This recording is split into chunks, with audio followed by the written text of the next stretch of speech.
अस्सलाम वालेकुम। वालेकुम अस्सलाम। अबो छा ॿुधाईंदव अॼु मामे सां गॾु जोड़ आयो थी बिस्मिल्लाह करे ईअं पंहिंजे परस्तारनि खे प्यारनि खे अॼु अहिड़ी शाइरी ॿुधायो जीअं दिलि ख़ुशि थी वञे। दोस्तों कमरदीन शर साहब जी अबो मामो मीरजान वेठो आहे मुंहिंजो प्यारो शाइर बिस्मिल्लाह अॼु ॿ ई इकट्ठा थिया आज अल्लाह साईं मिलायो आहे जोड़ में वेठा आहियूं या महिनत तव्हांजी आहे। बिस्मिल्लाह बिस्मिल्लाह बैत ॿुधायूं था दिलबर जे शान में। बिस्मिल्लाह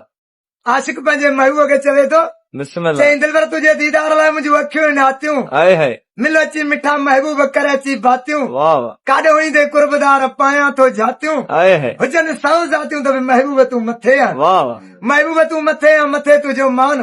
छा ॿुधायां शर चवे वॾो तुंहिंजो शान कहिड़ो कयां बयान सोना तुंहिंजे सूंहं जो हाय हाय सोना तुंहिंजे सूंहं जो वॾो आहे मिसाल वाह वाह छा ॿुधायां शर चवे मुंहिंजो तोॾे आहे ख्याल हाय हाय सॼो गुज़रियो साल आए कोन अजीब तूं आए कोन अजीब तूं मुंहिंजो निकिरे थो साह हाय हाय सुबुह ईंदे शाम ईंदे ॾिसां वेठो राह हाय हाय हाणे तोखे अलाह अंगण इलाही बख़्शजे। वाह वाह वाह वाह वाह फ़कीर वाह हा मामा साईं महिरबानी। बिस्मिल्लाह कॾहिं तो ॾिठा आहिनि के मज़दूर हारी कंदे कंबनीअ में का न्याणी वेचारी हाय हाय उन्हनि जो ॾुखनि में कहिड़ो हाल आहे कॾहिं तोखे आयो इहो ख़्यालु आहे। वाह वाह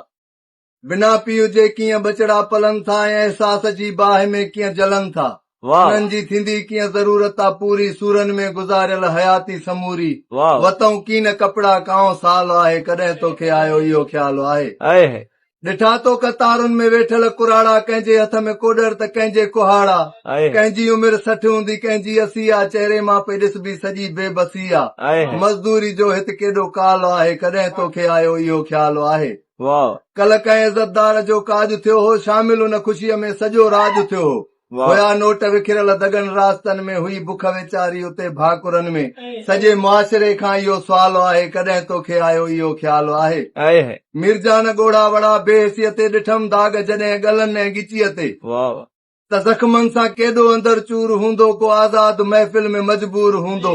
इज़त वारनि कई पामाल आहे कॾहिं तोखे आयो इहो ख़्यालु आहे कॾहिं तोखे आयो इहो ख़्यालु आहे। वाह वाह वाह मामा वाह वाह वाह हले हिकु थी वञे बिस्मिल्लाह मामा मीरजान जी बाबा आशिक पंहिंजे महबूब खे चवे थो दिलबर तुंहिंजो इंतज़ार आहे वाह वाह अचो छा थो चवे बिस्मिल्लाह चई दिलबर तुंहिंजे दीदार लाइ मुंहिंजूं अखियूं आहिनि उदास हाय हाय मिल अची मिठा महबूब कर मूं ते क़यास हाय हाय तूं हुकुम करे आउं हाज़ुर हां पंहिंजो वढे ॾियां मास वाह वाह तूं मुंहिंजे लाइ ख़ासि आहीं इलाही बख़्श हाय हाय आहे इलाही इलाही बख़्श चए तूं माखीअ खां मिठो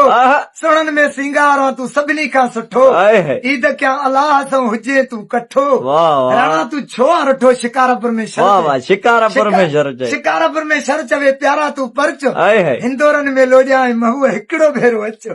प्यार ॾे गच ॻोठ सारंग में सोना वाह वाह ॻोठ सारंग में सोना तुंहिंजो आहे इंतज़ार देर न कर दिलरुबा कराए दीदार जे आहे मुंहिंजो यार त अच इलाही बख़्शजे। वाह सही वाह वाह वाह बिस्मिल्लाह अॼु करार थी आहे बिस्मिल्लाह।